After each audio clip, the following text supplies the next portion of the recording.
Hola, ¿qué tal? Muy buenas tardes, bienvenidos y bienvenidas a este evento más de la Escuela de Verano 2021 de la Universidad Autónoma de Nuevo León. Soy Antonio Ramos Revillas y para mí es un gusto estar en esta mesa homenaje a José Agustín, que desde la Escuela de Verano y desde la Universidad Autónoma de Nuevo León, pues convocamos y preparamos desde hace semanas con el motivo simple y franco de honrar a uno de los escritores mexicanos más importantes, pero no solamente más importantes, porque eso creo que siempre se dice, es como una frase, una muletilla de carrera en este tipo de eventos, sino es además uno de los autores más queridos de nuestro país, un autor que compartimos, que comentamos, que es de alguna manera autor, sí, pero también camarada, amigo, padre, compañero de rutas, es decir, es hablar de José Agustín, es hablar de alguien que ha formado a generaciones de lectores de nuestro país y que estamos realmente agradecidos con él y con su familia para que hayan aceptado esta mesa de homenaje. Y para la misma hemos preparado pues también un panel de lujo, un panel compuesto por lectoras y por lectores del maestro, pero también autoras y autores del mismo, autores y autoras. Y bueno, y voy así a grandes, sin tanto preámbulo, le voy a dar la bienvenida, por supuesto, a Dalina Flores, quien es académica de la Universidad Autónoma de Nuevo León y también es narradora y sobre todo investigadora y docente con temas amplios en la literatura, pero también muy específico con la promoción de la lectura y con la literatura infantil y juvenil. Dalina, bienvenida. Hola, muchas gracias por esta invitación. Me siento realmente muy honrada de estar con todos ustedes, a quienes admiro muchísimo. No tienen una idea a los cuatro, entonces me siento muy afortunada de tener esta oportunidad. Gracias, Dalina. Y también nos acompaña, por supuesto, Julián Herbert, narrador, poeta, ensayista. Bueno, realmente Julián también es cantante de rock. Julián, y sobre todo un gran lector de José Agustín, así que también gracias por acompañarnos, Julián. Hola, pues muchísimas gracias también por la invitación. Estaba bien padre estar en esta mesa a distancia. Un abrazo a todos. Y gracias, Julián. Y por supuesto, Eduardo Antonio Parra, narrador, cuentista, uno de los autores, digamos que de la primera generación de la literatura del norte o de los bárbaros del norte, como empezó a decirse, y que también, por supuesto, gran lector de José Agustín. Y bienvenido, Eduardo. Pues hola a todos, siempre es un gusto reunirse entre amigos para hablar de otro amigo, ¿no? De lo que hace otro amigo. Gracias, Eduardo. Y bueno, dejé al final, pero por supuesto también muy agradecido con Andrés Ramírez, editor, poeta, y también, sobre todo ha sido, bueno, también eres hijo, por supuesto, de José Agustín, pero ha sido su editor, Andrés, ha sido su editor durante muchos años, así que también muchas gracias por acompañarnos. Gracias, qué gusto verlos. Efectivamente me siento entre amigos. Creo que es un encuentro bilateral además porque estamos dos morelenses de Cuautla y tres norteños, así que este es un encuentro norte-sur también. Sí, ¿verdad? Y pues en este encuentro de norte a sur para el punto de unión es José Agustín, así que yo no quisiera como quitar mucho tiempo en mi participación para dejarle la voz a ustedes y me gustaría, Eduardo, si pudieras empezar esta conversación y por supuesto abierto la mesa para que puedan también compartir sus impresiones mientras platica alguno de nuestros colegas. Así que adelante, Eduardo. Claro, muchas gracias, Toño. Yo creo que, bueno, ya lo dijiste, ¿no? José Agustín no nada más es uno de los escritores más importantes de este país, sino además uno de los más queridos. Pero también yo estaba pensando, es uno de los más influyentes. Es una cosa muy curiosa, porque creo que eso se olvida de alguna manera, que muchos escritores que en la actualidad están en pleno auge, no existirían si no hubiera existido la literatura de José Agustín. Se me viene a la cabeza nada más por mencionar a uno de los más visibles, ¿no? Juan Villoro no sería Juan Villoro, por ejemplo, si no hubiera leído a José Agustín. Luis Humberto Croswell no sería Luis Humberto Croswell si no hubiera leído a José Agustín, y muchos de nosotros tampoco seríamos habríamos escrito lo que escribimos si no hubiera sido por la lectura de José Agustín.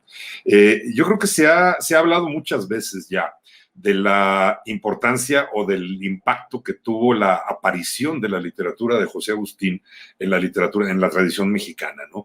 Se ha hablado de la literatura de la onda, se ha hablado de todo esto, todo lo que vino después, los caminos que abrió, Pero a mí me gustaría, por ejemplo, platicar un poco de cuál fue el shock que yo sentí cuando leí a José Agustín. Yo entré a José Agustín por una novela que me dijeron que valía muchísimo la pena, que era Se está haciendo tarde, Final en Laguna. Recuerdo cuando la leí, pues yo era bastante joven, y mi primera impresión fue: se puede escribir de esto, o sea, es posible escribir de esto. Creo que fue lo primero que me impactó, ¿no? La temática. Pero luego, ya más, después de terminar de leerla, de repente empecé a reflexionar, no nada más en la temática sobre la que abordaba José Agustín se podía escribir, sino también los procedimientos, ¿no? Era una literatura absolutamente loca, ¿no? Absolutamente impredecible, absolutamente inesperada. A partir de ahí, me puse a buscar otros libros de José Agustín y por supuesto llegué a lo que en realidad siempre, en ese tiempo me importaba más y que yo creo que me sigue gustando más todavía, que son los cuentos, ¿no? Los libros de cuentos. A la hora de entrar en los cuentos, creo que el primero que leí, si mal no recuerdo, es el de ¿Cuál es la onda?, ¿no? Es un cuento, no sé, otra vez mi adjetivo tiene que ser así, es loquísimo, ¿no? No nada más por lo que contaba, sino recuerdo perfectamente cuando lo estaba leyendo, el formato del texto, ¿no? O sea, decía, bueno, espérame, esto es prosa, es narrativa, es teatro, es guión, etcétera. Todo se empezaba a mezclar ahí. Y bueno, en esa época, cuando lo leí por primera vez, me abrió muchísimas puertas, por supuesto. Seguí leyendo los cuentos de José Agustín y me acuerdo que me topé con el primer cuento de su segundo libro, que hasta la fecha sigue siendo mi favorito, Transportarán un cadáver por express, ¿no? Creo que ese es el libro No hay censura, si no me equivoco, pero ahí sí, por ejemplo, me impactó muchísimo y dije, bueno, este hombre no tiene límites, ¿hasta dónde va a llegar? Este suicidio extraño de una mujer de la clase alta mexicana, en los brazos de un vagabundo, de un teporocho que aparte anda hasta la madre, ¿no? Que no sabe ni dónde está. Me pareció genial y además, de alguna manera, esto, bueno, ya es muy personal de mi parte, creo que me abrió varias rutas ese cuento a mí para mi escritura personal, ¿no? Entonces, yo estoy absolutamente agradecido. En resumen, bueno, he pasado prácticamente toda la vida leyendo y releyendo la obra de José Agustín, las novelas, los cuentos. Repito, los cuentos son los que más me han apasionado siempre, son a los que regreso con más frecuencia. Y siempre me ha impresionado, todavía hasta la fecha, después de 30, 35 años que lo empecé a leer, ese manejo del lenguaje, ese escribir sin ningún tapujo, pero además con una espontaneidad que no sé si sea preparada, pero siempre da la impresión de que José Agustín nada más se sienta y empieza a escribir y le sale todo así como en automático. Yo supongo que debe revisar, pero debe revisar muy bien para que le quede, que parezca que lo acaba de escribir, ¿no? Cada uno de los textos de él siempre da esa impresión que acaba de salir del horno, que se le acaba de ocurrir. Si no nos fijáramos, por ejemplo, en los referentes culturales que hay en los textos, que son de los años 60, que son de los años 70, podríamos decir, esto lo acaba de escribir hace unas horas, ¿no? Hace unos minutos. El lenguaje, la temática, que ya lo dije, ¿no? Nos volvió la literatura mexicana mucho más amplia. Están los temas obvios, ¿no?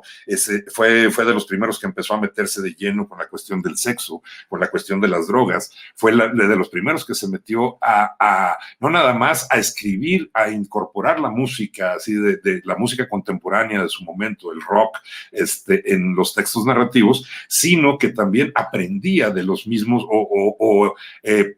saqueaba los mismos temas musicales para aplicarlos a su propia literatura. Eso me parece genial. Consiguió, por ejemplo, esta mezcla de música de rock con el lenguaje de la juventud mexicana de los 60, de los 70 y de todos los demás décadas, ¿no? Otra cosa que me llamaba muchísimo la atención, que también ya lo mencioné, eran las formas y los procedimientos. Siempre da la impresión de que José Agustín cambiaba de forma conforme iba escribiendo el texto, de repente se le ocurría una nueva forma, un nuevo procedimiento, una nueva técnica, y en ese momento la ponía en práctica, y el asunto es que siempre le salían bien. O sea, otra vez repito, da la impresión de que se le ocurrió en ese momento, de que lo acababa de escribir, pero siempre están perfectamente bien armados, como que siempre hay un universo cerrado en lo que escribe, en cada uno de los cuentos, en cada una de las novelas, y las formas, las técnicas, los procedimientos se adecúan perfectamente a esa forma cerrada, a esa idea que está narrando. Y vuelvo a decir, la espontaneidad, esa sensación de espontaneidad que yo creo que todos los escritores de alguna manera perseguimos toda la vida, que el lector sienta que todo lo que está leyendo es espontáneo, como si fuera en una charla. José Agustín le sale perfectamente. No sé, de los libros de cuentos que ha publicado, yo, bueno, digo, mi favorito siempre ha sido No hay censura, por el cuento de Transportarán un cadáver por express, pero me da la impresión que en el primero, en Inventando qué sueño, José Agustín estaba aplicado, además de sus temáticas que ya se habían establecido, estaba aplicado a una búsqueda formal. Sí, Inventando qué sueño, a una búsqueda formal insistente, ¿no? O sea, ahí era la búsqueda de cómo contar de una manera que no se haya contado en la literatura mexicana antes, y lo consiguió. En No hay censura, que es el segundo libro de cuentos, a mí siempre me ha dado la impresión que ahí era la expansión de la temática, ¿no? Me gustan mucho incluso los títulos de los cuentos, porque muchos de los títulos de los cuentos responden a dichos, a expresiones populares que se usaban en ese. Hay un cuento que siempre me ha parecido absolutamente desequilibrado, así totalmente, dice, ¿cómo se le ocurrió? Que es el que se llama, ¿cómo se llamó la obra? Cuando empiezan a llover perros, empiezan a caer perros muertos del cielo. Yo siempre tengo la idea de que cuando era niño, cuando empezaban aquellos aguaceros y caían estos goterones, sí, la gente decía, están lloviendo perros muertos. Entonces yo decía, cuando leí el cuento, dije, José Agustín lo agarró de manera literal y nos cuenta una historia absolutamente enloquecida con eso. Y bueno, ya en No pases esa puerta, por ejemplo, encuentro una búsqueda de la escritura y ya de otras cosas, buscando nuevas perspectivas, etcétera, hasta que llegamos a los grandes discos del rock, que es una adaptación. Es una cosa curiosa. De repente hay cuentos de José Agustín que uno dice, esto más bien parece una crónica. Hay un cruce de géneros constante, ¿no? Esto parece una crónica, esto parece parte de su vida, como si fuera de su diario, y de repente lo desarrolló, etcétera, etcétera. Creo que es un autor al que hay que volver siempre. Uno siempre tiene la idea de que no, pues ya lo leí, ya me sé de qué va, ya me conozco los cuentos, ya me conozco las novelas, ¿para qué volver? No, regresas y siempre encuentras cosas nuevas, y siempre encuentras este sello inconfundible de una juventud. A mí me parece que José Agustín mantuvo ese espíritu juvenil, lo ha mantenido toda su vida, lo ha mantenido en toda su escritura, y eso es lo que nos hace volver una y otra vez a él, quizá con un apetito de nostalgia que tenemos a la hora de abrir otra vez los libros de él. Y bueno, pues ya me callo para que sigan los demás, porque si no, pues no me voy a callar, puedo hablar toda la hora.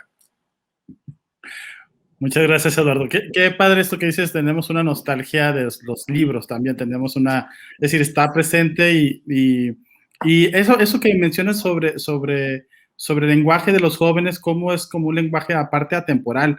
Uno puede leer los cuentos y leer los textos de José Agustín y realmente te das cuenta que hay una como mirada muy precisa en su lenguaje, de manera que es como el lenguaje ya de los jóvenes, ¿no? Y eso está como constante. Y bueno, Andrés ha estado mostrando algunas portadas de los libros y de las primeras ediciones de José Agustín, y pues bueno, vamos a darle ahora la palabra a Dalina. Dalina, muchas gracias por acompañarnos. Gracias, Toño, amigos que nos están acompañando.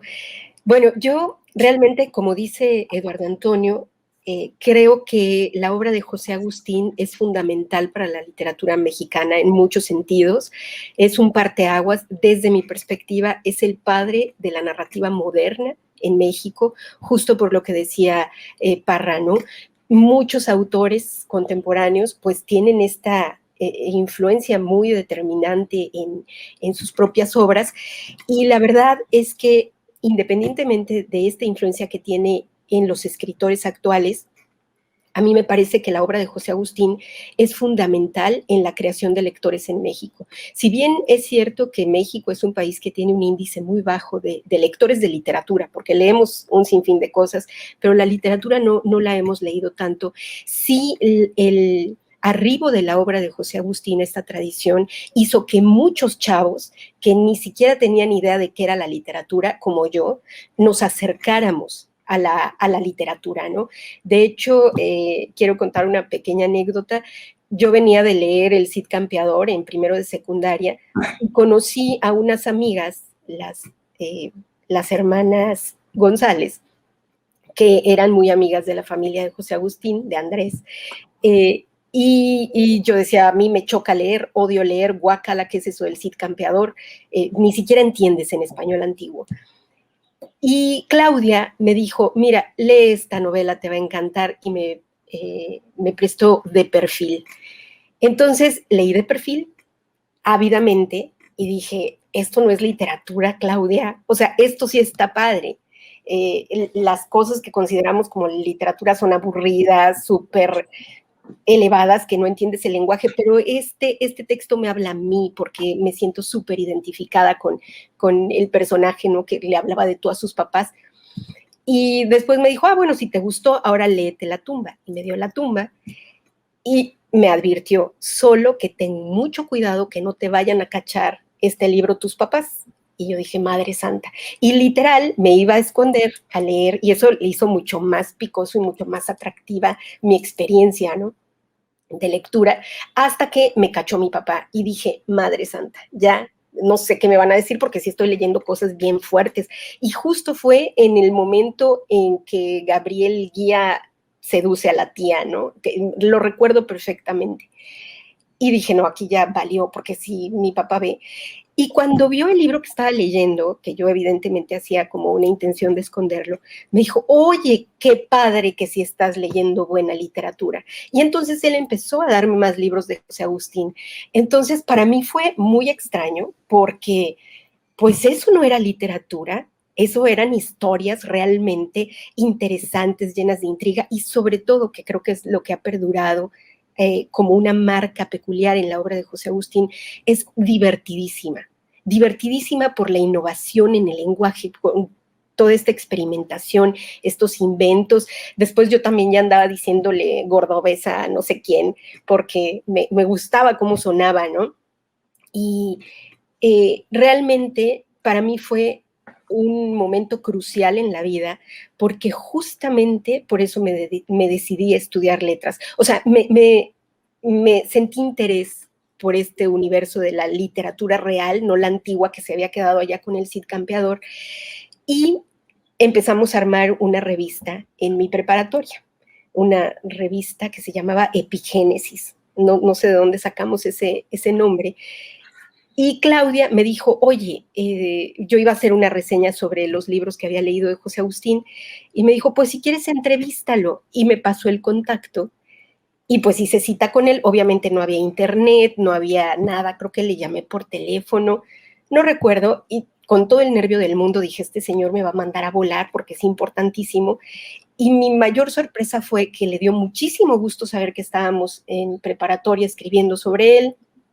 Fui a entrevistarlo, yo estaba nerviosísima, traía una portaminas de estos que le picas y sale la puntita, y cada que escribía se me rompía la punta. Entonces me dijo, ay, mira, ten, y me dio una pluma suya. Hasta la fecha creo que tengo por ahí esa pluma porque me dejó llevármela después. Y yo estaba súper nerviosa, me dijo cosas súper importantes sobre la literatura, pero me di cuenta de que era un ser humano muy cálido, muy intenso y sobre todo muy respetuoso con la gente. De verdad, yo tenía, no sé, a lo mejor 14, 15 años, era muy, muy joven y me trató como si de veras fuera alguien importante, ¿no? Para darme la entrevista. Y bueno, a partir de ahí, después entré a un taller literario con él, que esta es otra de las anécdotas que más atesoro en mi corazón, porque también definieron mi camino. Yo tenía 16 años y todos los compañeros, no sé si recordarás, Andrés, estaba Patti Abundes y otro escritor muy loco, que ahorita no recuerdo cómo se llama, pero era muy, muy loco. Y entonces yo leí una obra de teatro horrible, horrible, ¿no? Y todo el mundo pues me dijo cosas horribles, de que me dedicara a otra cosa y ese tipo de cuestiones que muchos talleristas le dicen a los participantes, pero inmediatamente Agustín dijo, a ver, párenle, este texto es un muy buen intento y tiene muchos méritos, y en vez de ver todos los errores, que tenía millones de errores, me dijo cosas que podía rescatar de esa obra de teatro. Y sobre todo yo me sentí muy protegida porque yo sentí como fieras a los que me estaban atacando, porque no tenía ni idea de dónde me estaba poniendo, ¿no? Para mí fue exponte a que te destrocen, y me destrozaron. Inmediatamente Agustín dijo, cálmense, pero no como para defenderme, sino para decir, mira, estos dos datos pueden recuperarse y puedes hacer algo padre, ¿no? Entonces también me di cuenta que no nada más es empático con los demás, sino que también te impulsa mucho a, bueno, como escritor en formación, a que busques tu camino. Yo empecé a hacer teatro en esa época, y ya con esto voy a la última anécdota que quiero contar con José Agustín, que fueron todas estas muy determinantes en mi vida. Siempre donde tengo ocasión digo que si estoy aquí es por José Agustín, por haber conocido su obra, por conocerlo a él. También me di cuenta de que cuando yo leía La tumba y todas estas novelas ligeras, amenas, pensaba que eran escritas por una persona chacotera, superficial, buena onda, ¿no? Porque el lenguaje es así. Pero hablar con él, conocerlo y darte cuenta de que es una de las personas más cultas, informadas, críticas que hay en el mundo, a mí me dejó totalmente desarmada. O sea, ver su colección de Carl Jung, me acuerdo perfectamente, y siempre me insistió que tenía que leer a Jung. Toda su incursión en el mundo oriental con el I Ching y todas estas experiencias alternativas, a mí me parecían realmente maravillosas, ¿no? Poder tener contacto con una persona que sabía tantas cosas. Y bueno, cuando empezamos a hacer teatro, yo era muy joven también, me acerqué a José Agustín para que me dijera qué hacía, ¿no? Qué seguía haciendo en el mundo del teatro, y él fue el que me sugirió estudiar letras. Yo ni siquiera sabía que existía la carrera, y me dijo, sabes que está bien padre, pero te recomiendo que te formes en letras. Bueno, yo me acababa de enterar que estaba la carrera en filosofía y letras, y pues ya fui a inscribirme a la facultad. Pero más adelante seguí haciendo teatro con otros amigos, y en el 88, lo recuerdo perfectamente, no sé si tú tienes esa obra, Andrés, él escribió una obra interesantísima sobre el fraude electoral y sobre el letargo en el que vivimos los mexicanos hasta la fecha a nivel de política, que se llama Baño de Uñas. Y era una metáfora muy, muy interesante sobre las elecciones, ¿no? Y el fraude electoral. Y entonces él nos dio su obra recién escrita para que la empezáramos a montar. Y la empezamos a montar con unos amigos de Zacatecas y Morelos, pero después la vida se nos deshizo a todo el mundo, nos desbalagamos y ya no pudimos darle seguimiento a ese montaje, pero sin duda es una obra muy crítica que merecería actualmente, como también ya lo dijo Parra, la obra de José Agustín siempre es fresca, siempre te dice cosas, ¿no? Y creo que actualmente sigue siendo vigente el contenido de una obra como Baño de Uñas. Y bueno, yo quería hablar más de sus cuentos, pero no quiero robarme el espacio de los demás, que sin duda también tienen experiencias muy interesantes con la obra de José Agustín. Muchísimas gracias por esta oportunidad. Muchas gracias, Alina, y gracias por compartir con nosotros estas experiencias con José Agustín. Y también hay una cosa que dices que es maravillosa, que es que dices, esto no es literatura, ¿no? ¿Qué es esto? Porque creo que justo la verdadera literatura desafía estos conceptos y se vuelve orgánica con nosotros como lectores, y creo que eso es lo que tienen muchos libros de José Agustín. Así que, bueno, muchas gracias. Y bueno, pues ahora le cedo la palabra a Julián Herbert, Gracias por acompañarnos.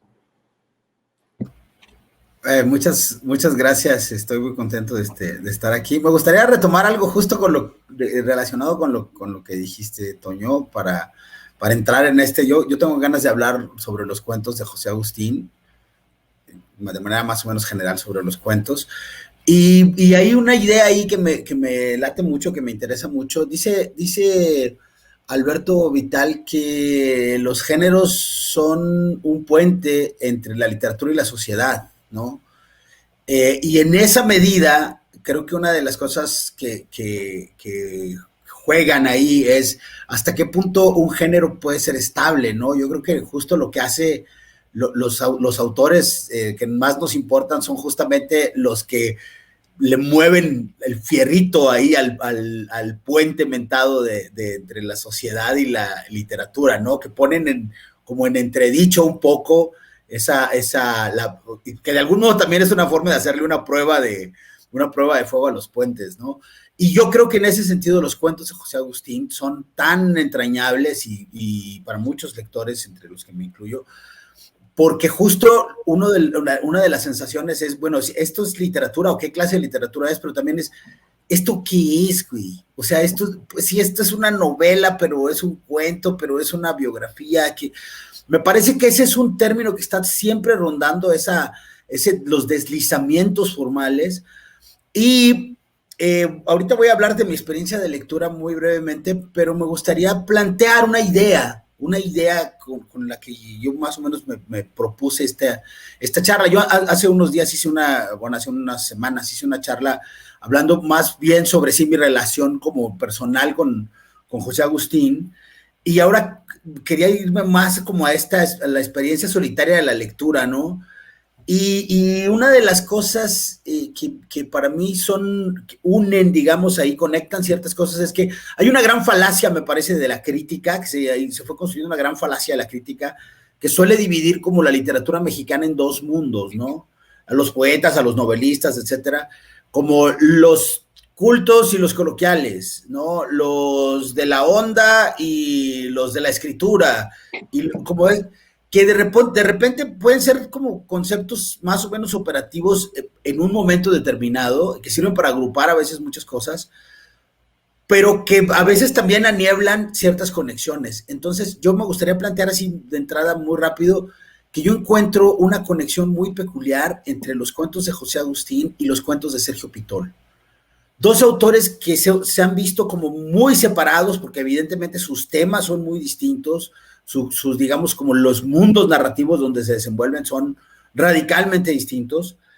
Pero hace poco, hablando con Luis Fernando Bañuelos, que es un joven escritor a quien admiro mucho y con quien tengo mucho diálogo, le estaba hablando un poco como sobre un proyecto, una reseña que estaba escribiendo sobre los cuentos de Pitol, y muchas de las cosas que decía me parecían como tan cercanas a José Agustín. Por ejemplo, la idea de que un texto puede resignificarse cuando lo cambias de lugar, ¿no? Este es un texto que es un fragmento de memorias, pero si lo pones en otro lugar se convierte en un cuento.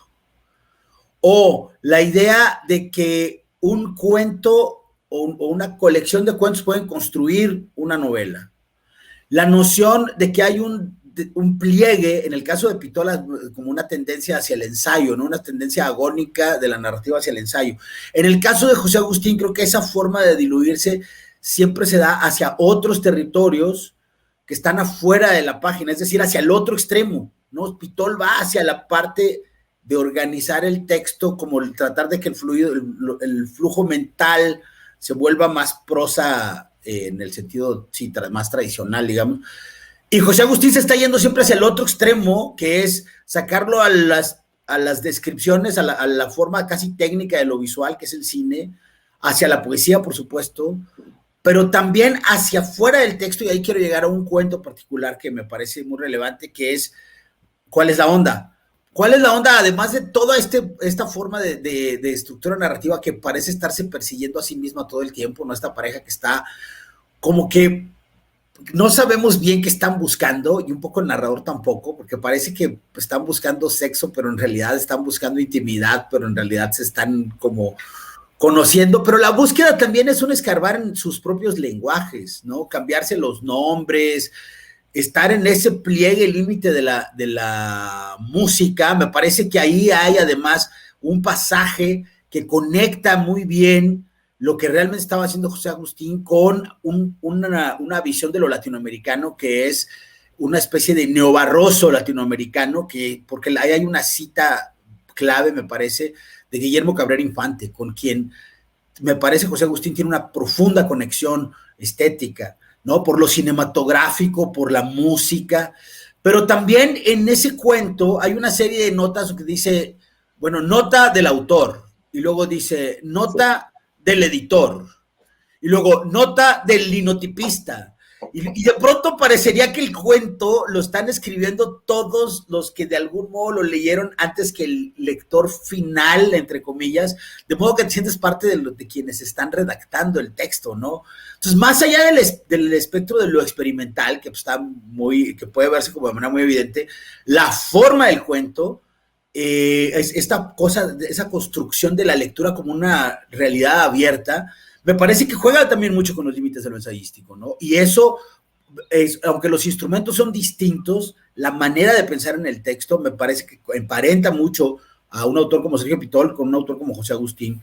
Yo leí por primera vez Cuál es la onda en este librito que está aquí, y quiero decir que es el cuento hispanoamericano de Seymour Menton, y quiero decir que para mí también hablar de los cuentos de José Agustín para mí era padre en esta sesión, porque en realidad yo no llegué a José Agustín por las novelas, que es la mayor parte de los lectores llegan a José Agustín por las novelas. Yo llegué por los cuentos, específicamente por Cuál es la onda, y después en este libro, que es una de las antologías de literatura mexicana que más amo, que es Jaula de Palabras, compilado por Gustavo Sainz, aquí también hay otro cuento, y no, porque el texto que está aquí, que es el segundo texto que yo leí de José Agustín antes de entrarle a las novelas, es Yautepec, un texto que se ha publicado muchas veces y que se antologa constantemente y creo que es uno de los grandes cuentos de la literatura mexicana. Creo que de verdad es uno de los pilares, porque tiene muchísimas cosas, desde el efecto de road movie, el traslado de los subgéneros, de lo más coloquial al género de terror, a esta cosa completamente desbordada y linchiana que hay en él, que además ese es otro de los temas que hay en los cuentos para mí de José Agustín, como muy, muy significativa, como esa relación con las estéticas de los sueños, ¿no? Que lo emparentan, a mi juicio, con la obra de David Lynch. Pero Yautepec al final es un capítulo de esta novela que se llama Cerca del Fuego, sí, exacto, y que está presentada aquí, dice, en la cuarta de esta edición, dice, esta novela, compuesta a base de cuentos, narra la historia de Lucio, quien olvidó los últimos 6 años de su vida, etcétera. Pero me interesa mucho esa noción de que esta es una novela compuesta a base de cuentos, porque finalmente sí, Cerca del Fuego también puede leerse como una de las colecciones de cuentos de José Agustín, y ese pliegue también me parece como muy relevante para observar, para hacer una panorámica de cómo están concebidos los universos narrativos de distintos autores.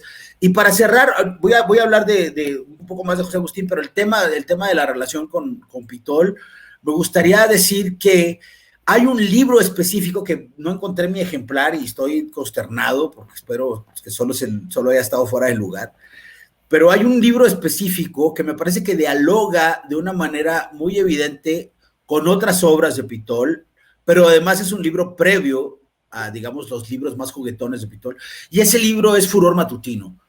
Furor Matutino me parece que es un libro súper interesante para ver estas líneas de relación con el espectro de la literatura mexicana contemporánea, porque esa es una compilación donde pues entran cuentos, pero hay un fragmento de autobiografía, que de hecho se publicó originalmente suelto y luego se incorporó al Rock de la Cárcel, que es otro texto también con una dinámica muy peculiar, porque está emparentado con el cuento, con la novela, pero finalmente es un texto de lo que ahora se llamaría autoficción, pero también está emparentado con la crónica, que eso es un tema del que habló Parra, que se me adelantó Parra, entonces no me voy a meter mucho ahí, pero la relación entre géneros y los vínculos con la crónica también creo que son súper interesantes.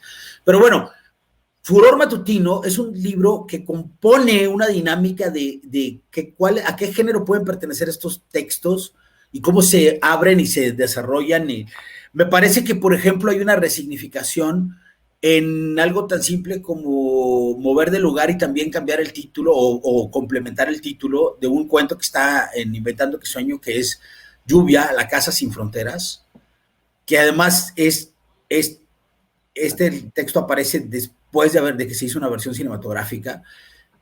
Me parece que ese es un texto también clave, aunque es un texto de los que menos se antologan y de los que menos se repara. Me parece que es un texto clave para entender los deslizamientos estilísticos en José Agustín, porque es un texto que uno podría decir que no pertenece al corpus de la obra de José Agustín tal y como la, digamos, como la imaginamos casi siempre. Es un texto muy peculiar que rompe de algún modo como las expectativas del lector, y en esa medida rompe con un sentimiento del género también, ¿no? Entonces, Furor Matutino, pues, me parece que antes de que existieran libros como El arte de la fuga, ya plantea temas que están como puestos ahí, que es cómo los textos se resignifican en su uso y en su nueva disposición, porque Furor Matutino no es estrictamente una antología, es como un libro reconcebido, ¿no? Reconceptualizado, además de que tiene una de las portadas más chingonas de la literatura mexicana, ¿no? Tiene una espléndida portada además, exacto, ahí está, que además es el mismo pintor que hizo la portada de Los Juegos Completos, que también que es una portada espléndida. John Lennon saliendo del metro de la Ciudad de México con una Stratocaster, ahí no me la vayan a lesionar. Y bueno, nada más para terminar, me gustaría decir dos cosas rápidas. Una, quiero nada más mostrar mis notas de cuál es la onda, que son estas sí como muy escolares, ¿no? Y tienen que ver con, para mí este es un texto que yo leí a contraluz de otros textos joycianos, ¿no? Y bueno, también están mis notas de ese otro cuento del que hablaba, de La casa sin fronteras, Lluvia, y ya estaba yo hablando de la relación con David Lynch y con Barry Gifford, por ejemplo, esa lectura temprana de principios del siglo XXI. En esta colección están incorporados además algunos de los textos más narrativos que están en los grandes discos del rock, que ahí está ese otro deslizamiento formal y técnico del género, porque José Agustín practicó mucho no solamente en estos ejercicios que aparecen en los grandes discos del rock, sino en general en su idea de las reseñas, y también en La cocina del alma, esa columna extraordinaria que hizo para La Mosca. Distintas formas de construir una reseña, y la reseña como un objeto no nada más de crítica estética, sino también como una forma narrativa, ¿no? Entonces ahí hay elementos de la crónica y hay todos estos elementos que están muy emparentados con el cuento.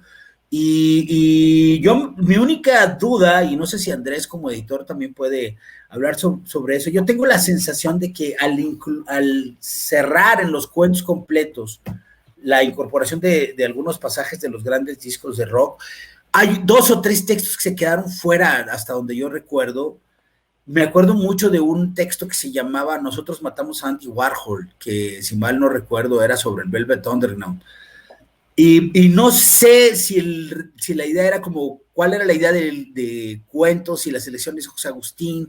Eso para mí es una duda, porque me abre también hacia ese sector de qué cosa es o no un cuento. Iba a hablar también de Transportar a un cadáver por express, cuyo título por otra parte está tomado de Bajo el volcán, pero ya me lo ganó Parra, casi todo lo que iba a decir. Y efectivamente, una de las cosas que yo noto en ese cuento es su influencia en la construcción del punto de vista en algunos cuentos de Eduardo Antonio Parra. Esa es una de las cosas que yo tenía por ahí como notas. Entonces se me hace muy padre que el mismo Parra lo haya dicho antes que yo.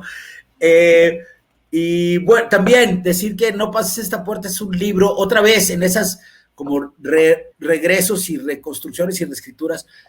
No pases esta puerta es un libro que está basado en realidad en otro libro anterior que se llamaba La mirada en el centro, que fue medio descontinuado, desmembrado y reconstruido. Mira, ese no lo tengo, por ejemplo, ese lo quisiera. Pero el cuento como tal, que se llama La mirada del centro, también me parece que es uno de los cuentos más notables de José Agustín, particularmente en esta versión en la que está en No pases esta puerta. Me parece un cuento redondo y espectacular. Y bueno, creo que ya me extendí mucho. Muchas gracias. Muchas gracias, Julián. Pero me encanta cuando dices, ese no lo tengo y ese libro lo tengo. Creo que suma el deseo de los lectores de pues, estos libros queridos, estas ediciones también queridas, porque creo que también hay que hablar. Digo, es padre a veces leerlos en algunas otras y tal vez en internet, pero no es lo mismo a esta edición, este trabajo cuidadoso de la portada, todo eso que incluye tener como un libro, ¿no? Y bueno, pues ahora le voy a hacer la palabra a Andrés Ramírez, pero antes de eso, Andrés, pues por supuesto agradecerles a tu familia, a José Agustín, a ti por aceptar esta mesa de homenaje. Y bueno, y también nosotros queremos compartir y les enviaremos, por supuesto, un diploma que hemos preparado para él y que se puede ver aquí en pantalla, pero que le dé al calce, dice así.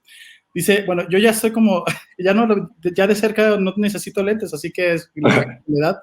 Dice, en el marco de la Escuela de Verano UANL 2021, la Universidad Autónoma de Nuevo León, a través de la Secretaría de Extensión y Cultura y la Editorial Universitaria, otorga el reconocimiento a José Agustín por la creación de un lenguaje nuevo en la literatura mexicana que a través de personajes e historias entrañables nos sumerge en la imaginación y en una postura crítica permanente y atrevida.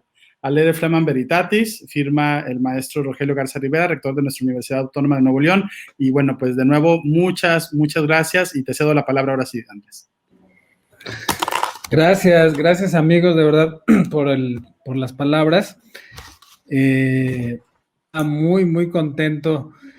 Siempre que está presente en la vida de cada uno de sus lectores y más de la gente que lo ha acompañado durante un buen tramo de su vida. Y los 4 aquí lo han acompañado, han estado cerca de él de diferentes maneras y sé que él siempre estará muy, muy agradecido. Y nada, una plática, dejaron un montón de temas que me encantan. Justo ayer y antier estaba escribiendo un texto sobre él para una revista un homenaje que va a hacer en una revista Moramay Herrera Curi. Entonces estaba acercándome a mi querido padre, que nunca ha estado lejos, la verdad. Habremos tenido algunos momentos de tensión, como todas las familias, pero nunca ha estado lejos. Pero ayer sí estaba haciendo el zoom, estaba haciendo el close-up a nuestra vida, a su vida. Entonces lo tenía muy presente. Se me había casi olvidado esta conversación que teníamos. Entonces, nada, estoy muy, muy contento de estar metido en sus palabras, en su influencia, etcétera. Y hablando del cuento y de los cuentos, yo quería recordar primero que La tumba empezó justo como eran 4 cuentos que le presentó a Juan José Arreola. Eso fue lo primero que él escribió. Bueno, no lo primero que él escribió, pero sí lo que publicó. Aquí está justo esa primerísima versión de La tumba. Dice aquí al calce, diciembre de 1960, abril del 61. Aquí están los 4 cuentos, incluso cambia el tipo de la tinta de la letra, ¿no? Aquí está en negro. Esta cosa que siempre tuvo experimental también se reflejaba por supuesto, en la tipografía y en los juegos visuales de la edición, ¿no? Así acaba La tumba, ¿no? Con estos famosos clic, clic, clic, clic, clics. Entonces eran 4 cuentos, ¿no? Que Arreola, el editor, fue el que le dijo, no son 4 cuentos, esta es una novela. Y en el proceso de edición acabó siendo pues, el libro que hemos estado leyendo desde 1964, ¿no? Aquí está esta versión que es la que ya publicaron, es la que mandó a la imprenta Juan José Arreola. Vienen aquí las marcas de él de tipografía y tal, y el precioso objeto que ya no sé dónde quedó, pero que por aquí anda, no lo dejé, aquí está. Este es el precioso objeto. La primera edición, la primerísima edición de Mester, publicada por Juan José Arreola en 1964, que además él lo cuenta muy bien, mi padre lo cuenta en su autobiografía. Arreola le habló el día de su cumpleaños para decirle: usted es un escritor, voy a publicar su libro La tumba y dese por satisfecho porque ya tiene un camino hecho, ¿no? Entonces sí, el cuento siempre estuvo ahí presente y por supuesto sus primeros textos y lo que escribía, además de obras de teatro, porque su carrera, yo siento, arranca con dos cosas antes de publicar La tumba, ¿no? Y de Arreola, en ese feliz encuentro, es el teatro, que hizo mucho teatro entre los 16, los 15, sus hermanos mayores estaban metidos en el teatro, Alejandro era actor, Augusto era el escenógrafo, se juntaban con Julio Castillo, y mis dos tías, Hilda y Yolanda, eran actrices. En fin, el mundo del teatro era lo que estaba respirando él, que era el niño de 15, 14 años, ¿no? Era el que le daban los zapes y sus hermanos mayores y los amigos, Gerardo de la Torre, que fue otra presencia importantísima en esos momentos, eran los que hacían teatro, ¿no? Y la otra, por supuesto, es la poesía, y la poesía de los poetas malditos, Rimbaud, Verlaine, Baudelaire, García Lorca, Rubén Darío, son autores de poesía que él tiene en la cabeza hoy en día y que a cada rato está recitando, porque era, como saben, una buena práctica de esa época y que se ha ido perdiendo, y con sus amigos en la prepa se la pasaban declamando a Rubén Darío y a Verlaine o a todos estos poetas que marcaron su vida, ¿no? Entonces, teatro y poesía son como los dos andamiajes que están atrás, siento, en su primera inmersión en la literatura, ¿no? Y luego Arreola, que ya es el que le da forma y lo complementa, ¿no? Porque si puede haber dos escritores más distintos, son Arreola y José Agustín, ¿no? Bueno. Siento que hay mucho en común, pero son sumamente distantes, divergentes, ¿no? Y sobre los cuentos, voy a pasarme rápido a una edición que no encontré, que es esta antología que hizo para la UNAM, que le pidió, híjoles, no me acuerdo, Guillermo Samperio, se me hace que era el que estaba en la UNAM en ese momento, que se llama ¿Cómo se llama esta obra? Que es uno de los cuentos de No hay censura, justo el cuento que mencionabas, ¿no, Parra? El de los perros. Este cuento de los perros sí está basado en la realidad, fueron tres hechos que sucedieron en la vida real y que por supuesto lo conmocionaron. Es un texto de los 80, yo creo, y estaba escribiendo Cerca del Fuego, que efectivamente siempre se concibió como un libro hecho de cuentos. Así lo hablaba, así lo decía, así se enajenó con ese libro, porque sí lo empezó a escribir en el 79 y acabó en el 85. Siempre dijo que fue su libro más difícil, más doloroso, invirtió emocionalmente y simbólicamente un gran capital de su vida, ¿no? Y de alguna manera es como esta transición entre el mundo hippie, entre toda la literatura de la onda, digámoslo así, y donde hay para mí al menos, un siguiente escalón, ¿no? Que Ciudades Desiertas también es parte de eso, porque Ciudades Desiertas sale antes de Cerca del Fuego, en el 82, pero está escrito en la misma época, ¿no? Y era un cuento que estaba en Cerca del Fuego, que se fue alargando, y él siempre dijo que como no podía acabar Cerca del Fuego ese pinche libro, se puso a escribir bajo la premisa de un clavo saca otro clavo, Ciudades Desiertas, que fue un libro exitosísimo, que además tuvo esta edición justo de División, que era una alianza Diana Televisa, tuvo anuncios en la tele, entonces se volvió un momento muy extraño de la literatura mexicana, porque había en el Canal 2 anuncios de Ciudades Desiertas, y fue muy atacado, ¿no? Por la crítica, le llovieron a palos con ese libro, la cultura en México, Nexos, bueno, Nexos no existía, pero toda esta camarilla atacó fervientemente ese libro, y era parte de Cerca del Fuego, ¿no? Entonces, este libro tuvo todas estas divergencias. No hay censura también, son textos que descartó de Cerca del Fuego y que acabaron siendo este libro de cuentos. Perdón, yo ahí te quiero interrumpir tantito, solo para decir que hay una anécdota, esa anécdota del marido espiando a la mujer con otro, que está narrada en Ciudades Desiertas con Eligio como personaje, pero luego aparece también en donde creo que No pases esa puerta, o en no hay censura, no, más bien en No hay censura,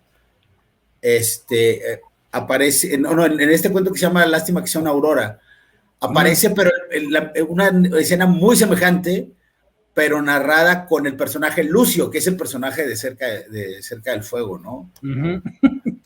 Sí, entonces, nada, él creo que sí, siempre se consideró también, por supuesto, un cuentista. Y la segunda edición de La Tumba, que no la encuentro y que tuvo esta portada espantosa también, que hizo, fue una edición de Novaro, tenía esta figura de dos personas acostados en la cama, y luego traía la primera edición un subtítulo que decía Confesiones de un adolescente, que por supuesto en la segunda edición le quitó. Los editores que pueden ser crueles y despiadados, puso ese subtítulo para llamar la atención. Fue una edición que se vendió en puestos de periódicos y que se vendieron 70,000 ejemplares según cuento.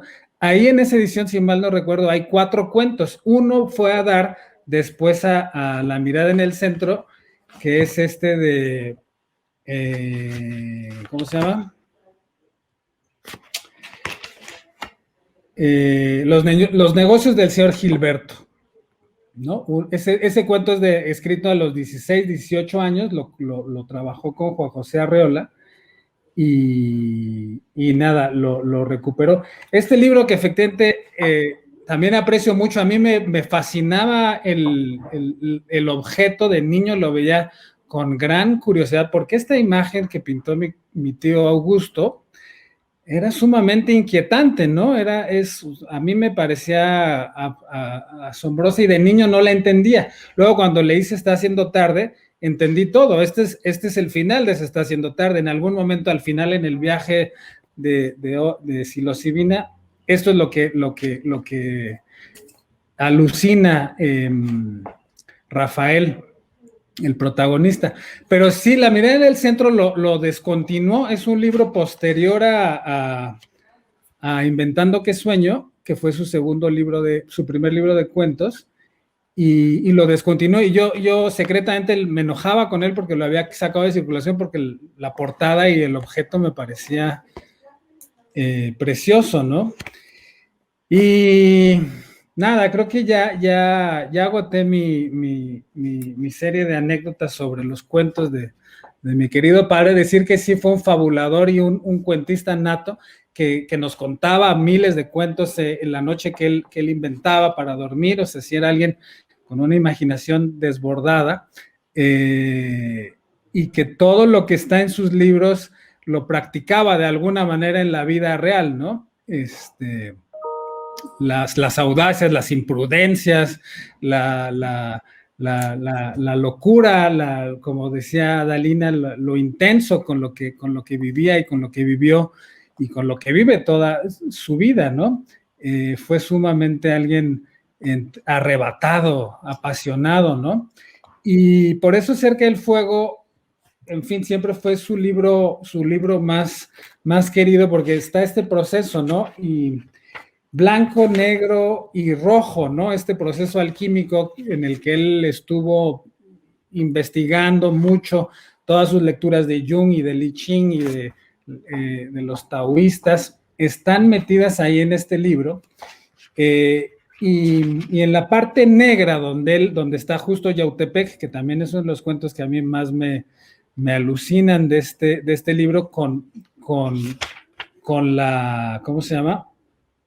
Con la Rueda de la Fortuna, no, perdón, con la Reina del Metro, por supuesto, y la Rueda de la Fortuna. La Rueda de la Fortuna, me acuerdo que yo lo oí, porque fue a Bellas Artes, habré tenido 10, 12 años, y leyó todo ese texto en la Sala Manuel M. Ponce. Cuando íbamos a estos lugares públicos donde él se volvía el escritor y ya no era, o sea, era el escritor que era miembro de la familia, y sí había una distancia. Me acuerdo que lo leía y mi hermano Agustín se reía como loco, como salvaje que siempre ha sido, loco, desaforado de la serie de improperios que dice ese texto.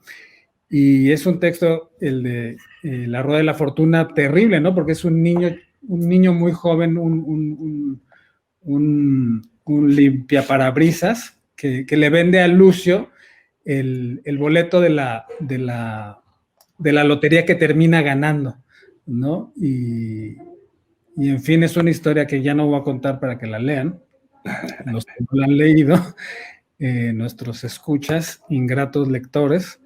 Y nada, gracias por el homenaje, por sus palabras. A nombre de él lo digo sinceramente. Y ahí me callo.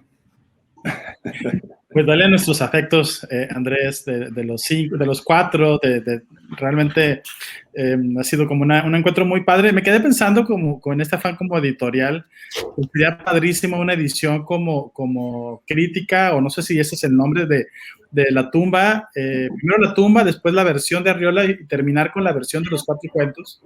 Una facsimilar. El facsimilar, eso creo que sería una edición de lujo y algo como bastante importante para no solamente para los lectores de José Agustín, sino realmente para todos, porque nunca vemos esa posibilidad, ¿no? Me refiero a ver cómo las obras, ahora menos, porque cambiamos y movemos todo sobre el Word, ¿no? Ya no hay como esto de voy a imprimir una versión y hacer notas sobre él, como Julián mostró las notas sobre los cuentos. Ahora ya todo es una página blanca continua, con control de cambios, o a veces sin ni eso, ¿no? Entonces, sería padrísima esa edición.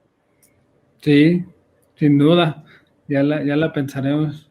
Sí, hay que pensar, le ponemos prólogos de todos y bueno, la regalamos y hacemos cosas. Bueno, pues por parte mía, por parte de la Escuela de Verano de la Universidad, no me queda más que agradecerles.